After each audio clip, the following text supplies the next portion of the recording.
to chair the meeting. So the first order of business after calling the meeting to order is to remind members that North Carolina General Statute 138A15 requires members to avoid conflicts of interest and requires the chair to inquire if any member knows of a conflict of interest with respect to any matters coming before the committee this morning. Seeing none. The next order of business is approval of the draft minutes of the March meeting.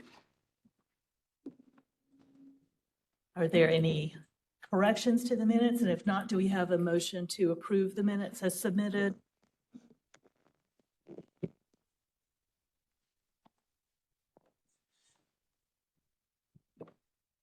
I'll move to approve. Commissioner Duggan moves approval. Is there a second? Second. Commissioner Tweedy seconds. All those in favor, please say aye. Aye. The minutes are approved. The information items, the first information item is an overview of the basin planning and hydrologic models. And since I'm not sure who is going first, Michelle is going first.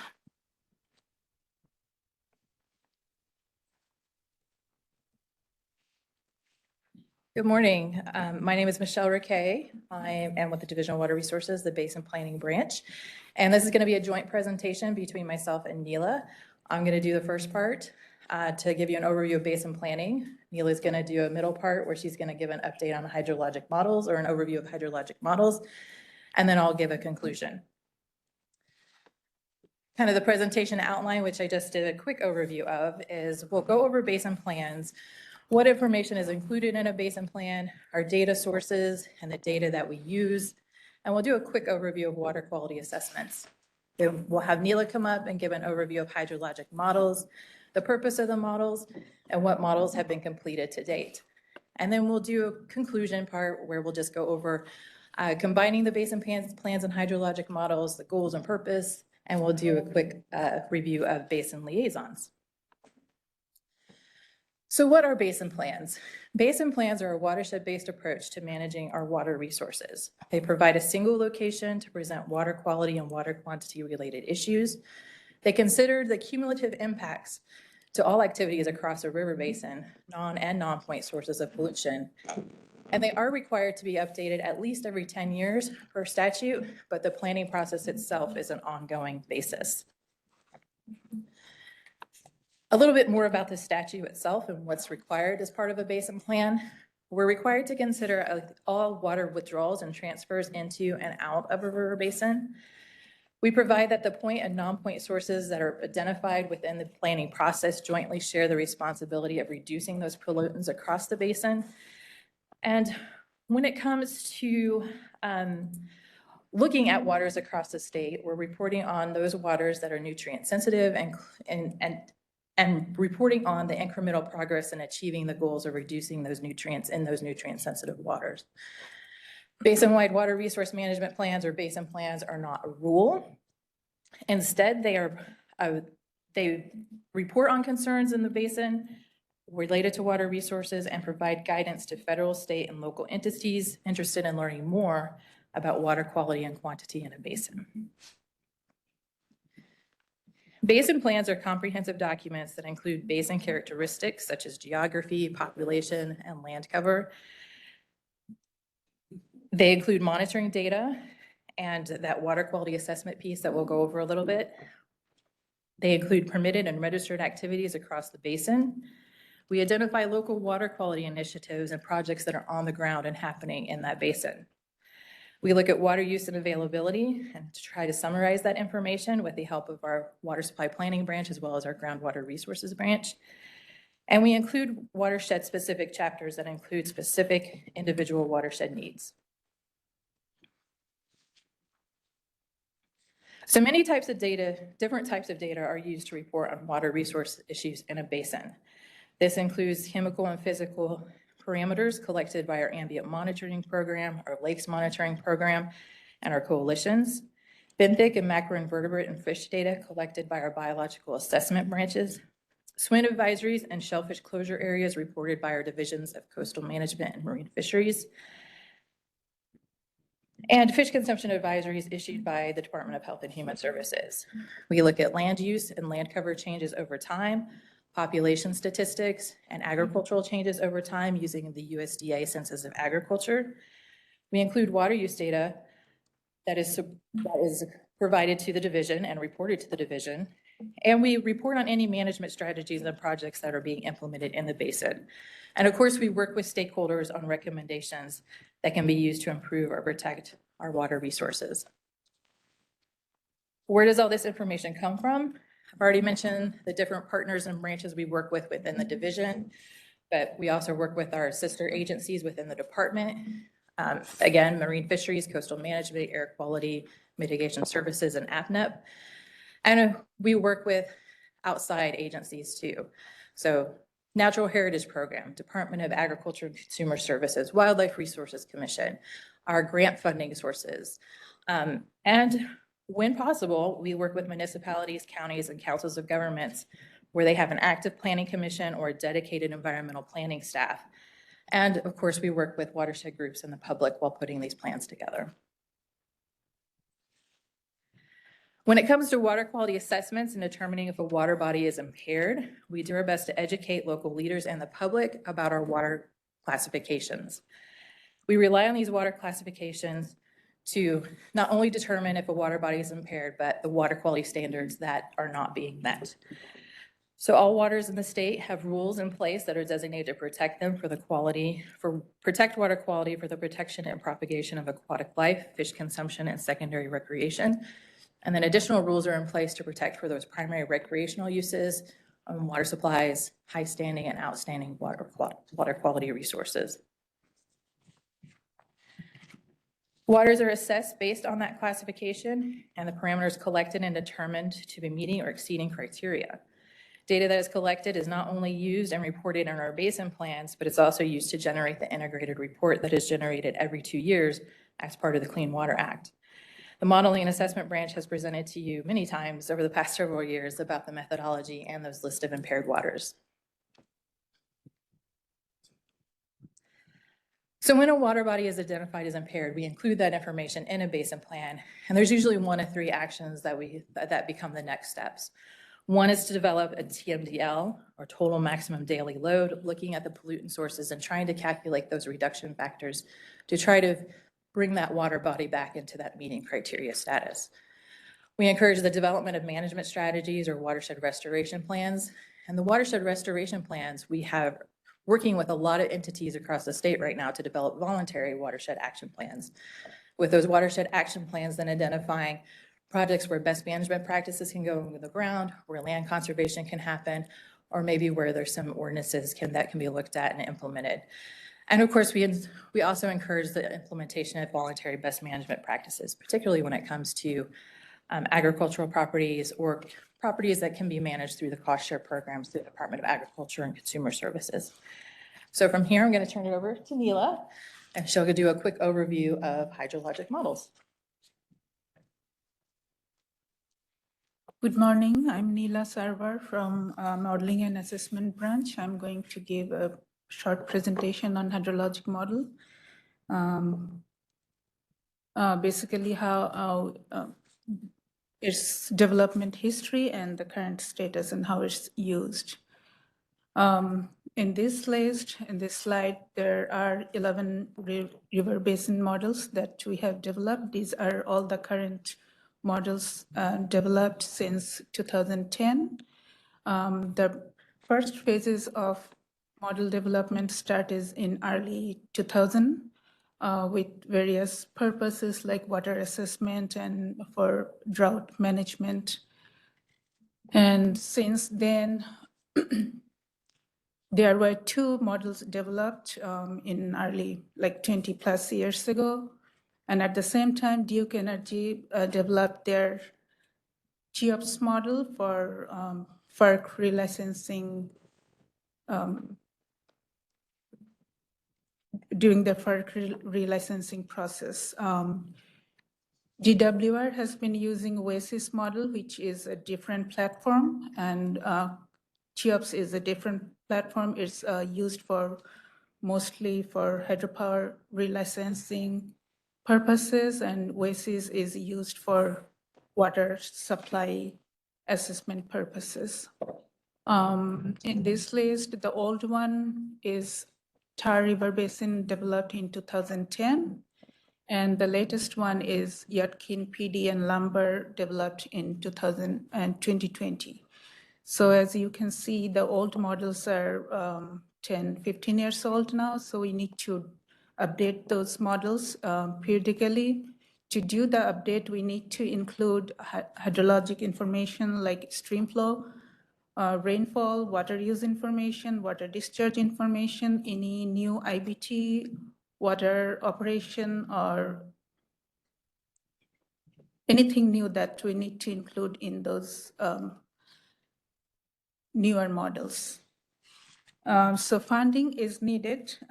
It's very important to do these upgrades. We are currently working on, probably we'll get the update tentatively in 2025 for Broad, Kefir, and News River basins. And it's, again, depending on the funding available. So this is the map showing all the 17 river basins.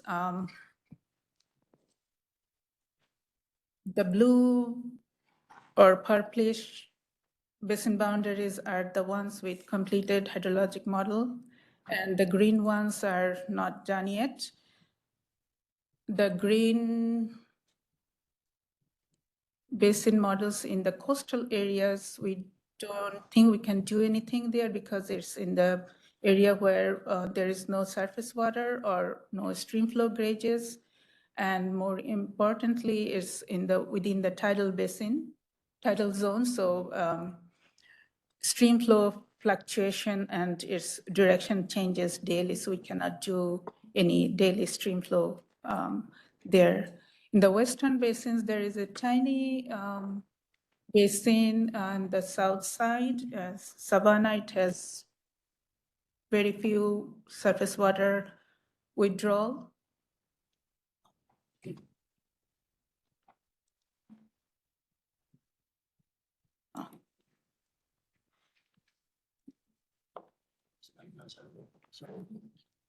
Okay.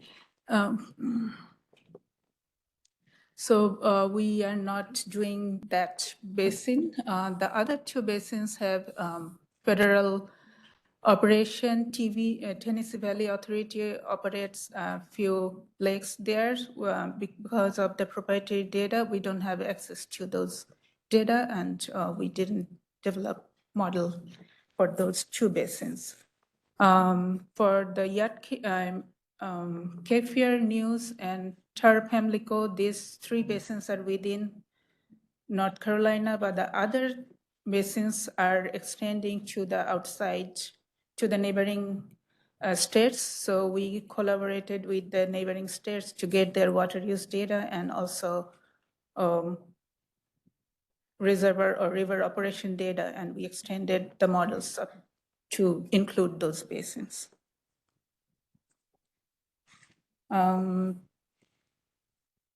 So how the models are used, there are three different ways we can use the models. Number one is the evaluation, impact analysis.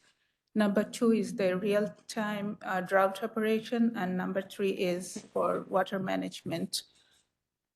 So the evaluation, the impact evaluation, when for any project such as IBT, water allocation, or water supply system operation, or maybe regional or basin-wide water supply plan, this model can be used to do the impact analysis of any water withdrawal within the basin on stream flow or river reservoir level or storage levels or any surface water availability. Number two is the risk-based drought management using the real-time stream flow and rainfall data, we can use this model to predict or forecast the river condition up to the future for like 6 months from now. And we can also use this model to do the fine tuning or assessing the drought protocol that's used by individual municipal systems. And the third one is the overall water management. This can be used strategically to manage the river, the public water supply systems with their available water resources. Combining hydrologic model with basin plan, this model can be used for sustainable management and regulatory decision making. It can be used with using the what if scenario when there will be any shortage for certain demands. It's not only the shortage, it will predict the location and also the timing into the future. So it's for long-term and short-term, both water basin plan.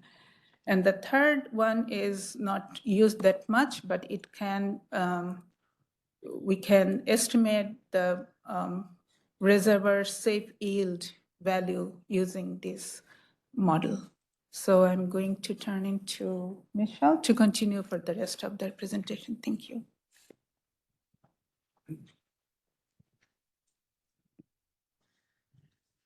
So what are our goals with basin planning? Our goals are to provide scientifically based water quality and quantity analysis for planning purposes, provide recommendations for water resource agencies, local leaders, and watershed groups on measures that they can implement to protect against further degradation, and provide ongoing support for restoration and protection activities. Public education is an important part of our basin plans as well, and we include information about pollutants and stressors impacting our water resources, describe measures that can be used to protect our water resources, and identify where they can find more information about different programs within the department and the division.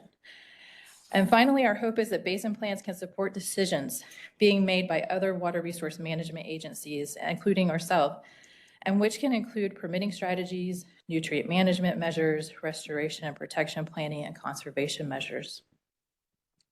We know that basin plans are used by researchers to identify research needs or supplement data that they may be collecting. EPA relies on them to meet requirements under the Clean Water Act and to also provide the supplemental documentation for the integrated report. And we know watershed groups, including teachers, are using them for educational purposes and to provide grants, references, and support for grants that they may be applying for. So before we conclude, I wanted to just touch upon basin liaisons. So first, thank you. The Basin Liaison Program has been around for about 5 or 6 years with very good results and feedback, I feel, from the commission members. Level of participation is really up to you. We have some commission members that went out to the field with us and took some field tours, participated in presentations that we gave. We had some that reached out directly to a few of our stakeholders and talked to them about their concerns in the basin. So we've really have appreciated the efforts that have been put forth by our liaisons thus far.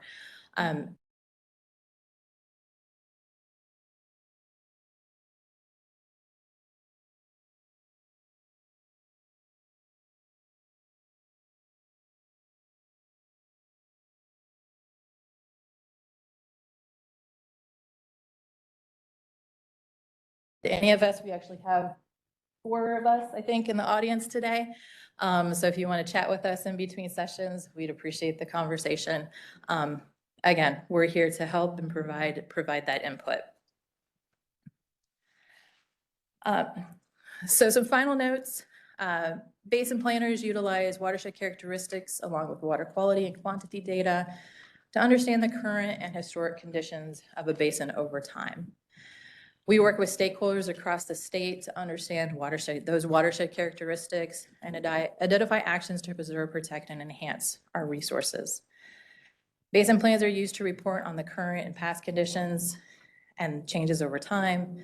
And again, basin plans are not a rule, nor do they have permitting authority. They're meant to be guidance documents, support documents, provide that information that people ask about all the time. How is my water in my watershed? Just acknowledging our basin planning branch and our modeling assessment branch staff here. And then I'll leave it here. This is a word cloud that we put together. All these words were part of responses that we received to a survey that we did with the Cape Fear River Basin Plan. And these were the words that popped up the most. And we just thought this was an interesting way to present some of the, at least write-in answers that we received with that survey. So with that, I'll conclude right there. And if you have any questions, I'd be happy to try to answer them.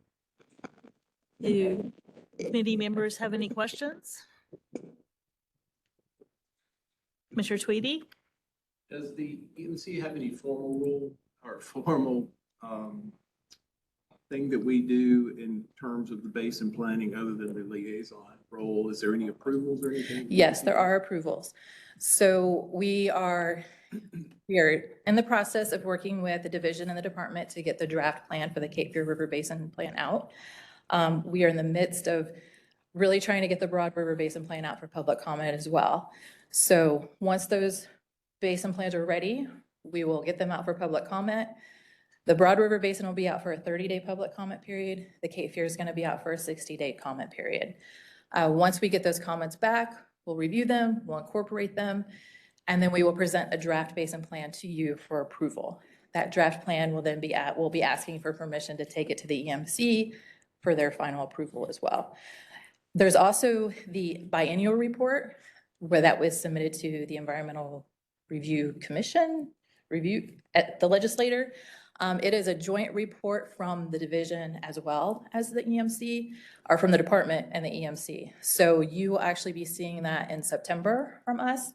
So we bring that to you every 2 years, and it reports on the status of what we have identified during the last 2 years of developing a basin plan. So that will come to you. I'll be working, I believe, with Marion on that report. Any other commission members that might be interested, as well as the department. And we'll get that to you in September and then over to the legislative commission by November 1st of every even number year. I would like to say too, we do, I'm an environmental consultant, engineer, and we do use those plans. They don't just collect dust on the shelves. I appreciate that. It's very important information for supporting restoration projects, grant proposals that folks work on. So it's a great resource. Thank you. Any other questions? Commissioner Deerhage? Thank you. I wanted to ask you if you could tell us a little bit of the story behind the 2 photographs in slide 10.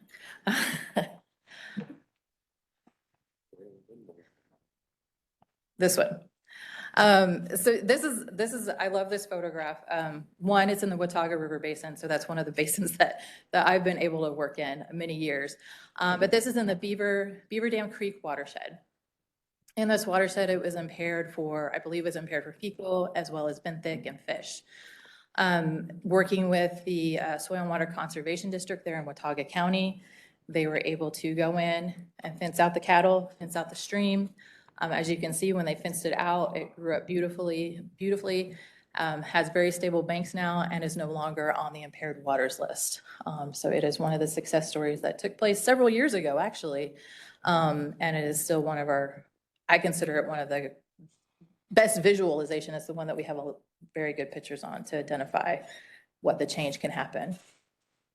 I've seen similar projects in the 3 southwestern basins, big success stories. Folks are very proud of it. It's I think everybody is interested in seeing it happen. There are no barriers in many cases to some of these projects going through. And so I congratulate the local folks as well as the department and the regional offices for their work on it. Exactly, and that's what's needed is they need to have that congratulations, because a lot of the agricultural BMPs in particular are voluntary. And so it takes the landowner to also be willing to participate and fence those cattle out as well. Basin plans are very much a team effort within the department, within the division, as well as those locals, those local groups. Any other questions? I just Mr. thought I Deary? would add, I'm glad this committee is hearing this. I think in the past, I have tried to get the two committees to consider basin planning issues together.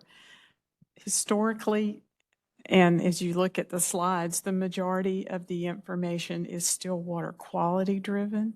And I know I've talked with Committee Chair Weiss and Commission Chair Solomon about the roles of the two committees. We've talked about how it's important to have a joint effort on this because it's only in the past probably 10 years maybe that water quantity has been introduced to the plan. And it makes it a better plan, more comprehensive because consumption and eventual discharge of that new water that's being allocated is going to have a water quality impact too. So it's good to have them work together. I think in the end, though, I really do think that the final home for the plan should be the Water Quality Committee because it really does drive the majority of the decision-making that's made on the plan. So I don't know what the chairman's long-term plans are, but we've talked about it. If the acting chair I'll make a comment if it's okay. I would welcome you sending them to the Water Allocation Committee for certain selfish reasons, but I think Commissioner Deering's comment is well taken. Yes. So we've had these discussions and I've talked to several people. A couple of motivations for me right now is one, the Water Quality Committee's plate is full with a number of things.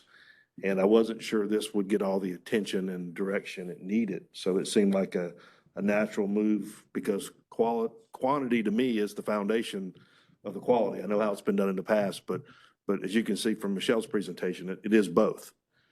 And so I thought to move it over here would give it the attention it needed. We also have some very talented people on this committee, and this committee didn't meet for a year, right? So let's give the talented people on this committee a chance to give the credit for the planning that we need to do. And then my other thing, two other things, I guess, were I really want this committee as we get, and this happened previously when I was chair, but we get into rules readoption and some of the day-to-day stuff. This committee, I hope, will be kind of more the visionary committee to keep the whole EMC because quality does touch groundwater and it does touch quality. And this committee can help us with the whole vision for planning and looking forward, not just the day-to-day battles we fight every day with the rules. So I'm thinking that way. And we've also heard some conversations lastly, and Michelle mentioned it, the IBT part. Should the basin plan be ready before an IBT or should an IBT happen to drive the plan? And we can talk about that circle forever, but I do think this committee has interest in IBT. So as Michelle had in several of her slides, that is a consideration in the basin plan. So all those reasons, we're going to try this year, just for a year. And I've assured Marion and assured Jill that if we get to the end of this with the Water Allocation Committee and y'all aren't comfortable going forward or Water Quality Committee says, hey, we got to see it too. We really got to approve it first. Then we can pass it over to them and let them review it and approve it and send it full EMC. But if this works and y'all say this is fine and everybody agrees, we'll take it out of this committee and put it right into full EMC and approve it. And then after a year, we'll assess it again and say, we shouldn't have done it that way. There's problems with that. Then we'll do it a different way. We'll go back to the other way. So that's a long explanation, but I think it's important because we've got a lot of talented people in this committee. And I think this work is very important that we're doing with the basin plan. So sorry for the duration, but. No, thank you. I think the one thing to consider going forward as we experiment with that is how we interact between the Water Allocation Committee and the Water Quality Committee, particularly on impaired waters, because a lot of the data coming out of these plans is used as the basis for identifying impairments, which would then trigger regulatory actions that typically go through the Water Quality Committee. So there are some things to think about, I think, in terms of how the two committees work together and how you move issues back and forth between the planning stage and the action stage when the planning indicates action is necessary. Yeah, and if I could, where'd Michelle go? Can you go back to your organization slide? Because I think what Commissioner Smith is saying is very important for this committee to realize. This one here? No, you had one with staff of each Oh, group. So yeah, when we get down to the 303D list and some things like that on water quality, you're going to hear a lot from the group, Pam's group on the right side. And on the planning side, you'll hear from Michelle's group a lot. And so each of those people in each of those slides have their different roles and responsibilities. But I think it's good for the whole commission to understand, as Commissioner Smith says, the interaction between the two of these and how they've got to interact with the whole commission too. So I like to have names, and when we see people from these different groups, you'll know kind of which side of this planning branch they're on. So thank you. Thank you. Any other questions or comments? If not, thank you very much. Appreciate the presentation. And the next information presentation is the update on interbasin transfer proposals. That's Mr. Brady. Thank you, Commissioner Smith, and thank you for giving me a few minutes to give an update on interbasin transfers. That was a nice segue there, Commissioner Solomon. Yeah, so I've given sort of regular presentations on IBTs, and so I'm just sort of going to jump right into it for today. It's busy right now, particularly with the Charlotte Waters modification request. But I'll also be talking about Fuquay Arena at the end. Just as a reminder, what we're talking about with Charlotte Waters modification, they're talking about, they're requesting a modification to go from their existing 33 MGD certificate that the EMC issued back in 2002 to 63 MGD. I will remind everyone here that that number will be refined when they get into establishing their purpose and need statement in their environmental impact statement document. So that number will change. It always does from this stage when we move forward. And then there's a map of roughly what's happening here, moving it from the Catawba to the Rocky. This is the modification process. I circle where they are right now, where the Charlotte Water is in step one. By the modification process, no public meetings are required. However, the existing settlement agreement between North Carolina and South Carolina compels there to be public meetings held. And so I'll get into the numbers of meetings here in a second. Then there's step two and step three, if anybody has any questions on that. So the last time we met, there was some discussion on the settlement agreement and how it meshes with the IBT statute. So I thought it might be good to actually just pull the language right out of the settlement agreement. So the first bullet talks about the modifications follow V, 22LV. The second bullet has language specifically from the settlement agreement, or I'm sorry, has language from the statute pointing you towards the settlement agreement, that the commission cannot grant a request for the modification if it'd be inconsistent with that settlement agreement. And they're the parties who were signatory to that agreement in 2010. The bottom bullet there provides some language directly from the settlement agreement on providing notice to folks within the Catawba River Basin, and that there shall be public meetings for interested parties. So the settlement agreement doesn't really provide a lot of guidance as to what that means to do public meetings. There weren't a specific number of public meetings. There weren't, where do you hold them? Like what we see in the IBT statute. The statute is pretty prescriptive on that part of how to do this process. So Charlotte, with coordination with DWR, have agreed to host 5 public meetings. The first one is tonight in Hickory.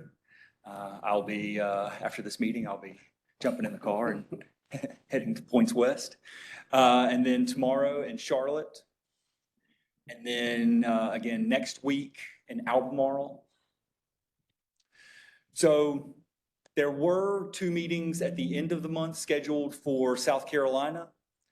I'm going to take this moment here. There was a question in our last meeting from Commissioner Weiss, who asked specifically if there had been coordination with South Carolina DHEC or any other South Carolina agency.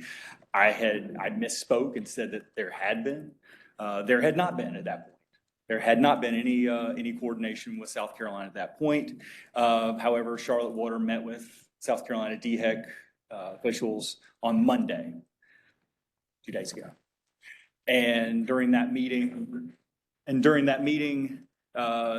they asked that they cancel those 2 meetings in Charlotte to accommodate communication with legislative stakeholders. Those meetings are planned to be rescheduled, but there are no tentative dates at this time. We need to hear back from South Carolina on when they're comfortable with moving forward with public meetings down in their state. Before I jump in anymore, any questions on that? Okay. So the notice was a question. I have a list of everyone who was noticed, if anyone is curious on that. Generally, it can be like I depict it as state environmental and regulatory agencies, town councils and county commissioners, water system managers, and newspapers. About 40 newspapers that published the meeting schedule. DWR sent the notice through the Department of Administration, the Register, the State Clearinghouse, we often call it. And then there were 3 different listservs, the listserv for this committee, the listserv for the larger EMC commission, as well as DWR's own listserv. And there is now an email address. Now, this is from Charlotte, the applicant, who's really running this initial process of public meetings. That's the way this works. This initial notice of intent process is applicant-led primarily. When we get into the next couple of phases, the environmental document phase and the decision phase, those are led by the EMC with staff from DEQ.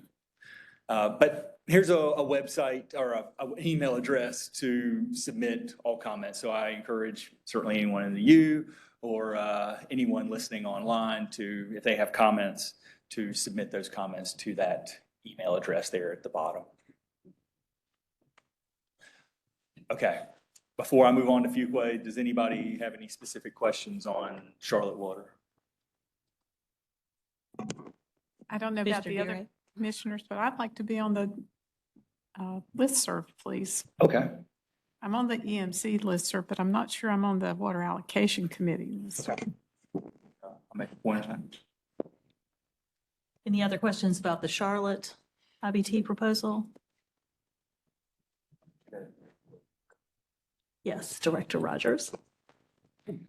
But also, I think earlier in the Charlotte presentation last time, there was some concern with communication with Charlotte. I do want to recognize that Harold and Linwood and staff met directly with Charlotte. They came to town, had a meeting, walked through, cleared up some of the communication issues, and it is clear now.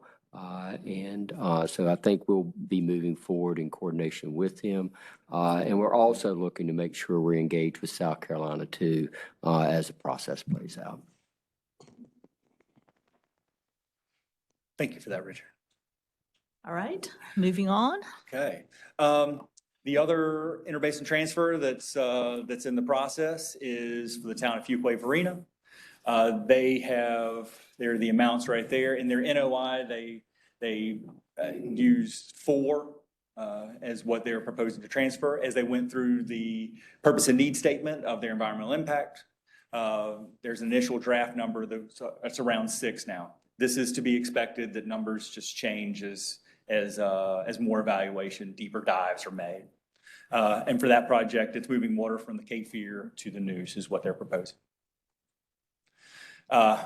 They are in the second part right here, and very early in the second part. There's still just an initial draft EIS that is making its way internally through internal review. And once the internal review is complete, then that draft will go out to the state clearinghouse for a larger agency as well as public review, and there will be public hearing associated with that, and running concurrently with it out through the clearinghouse.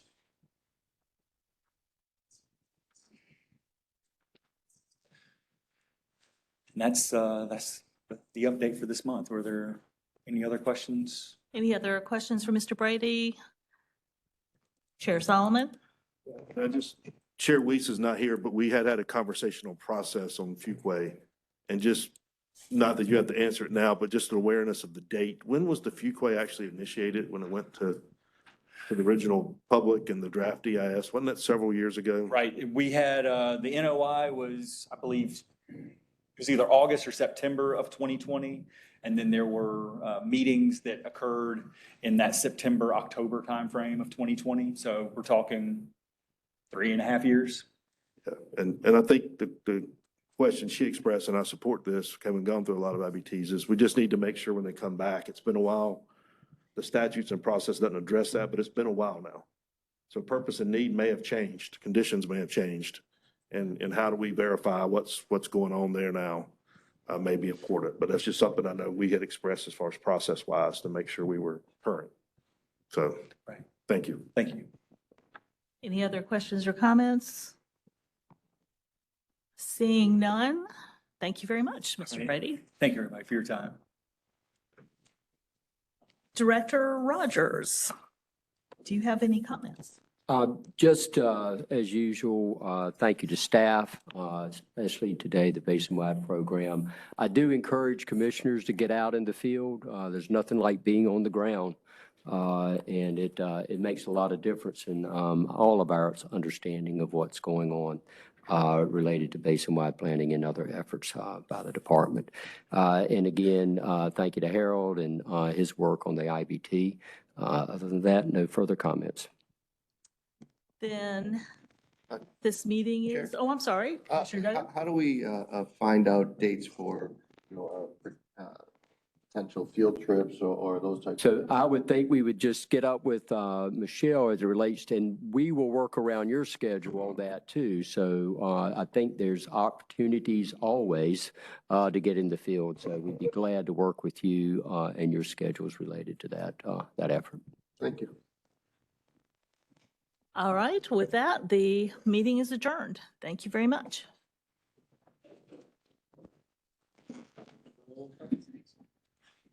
Thank you.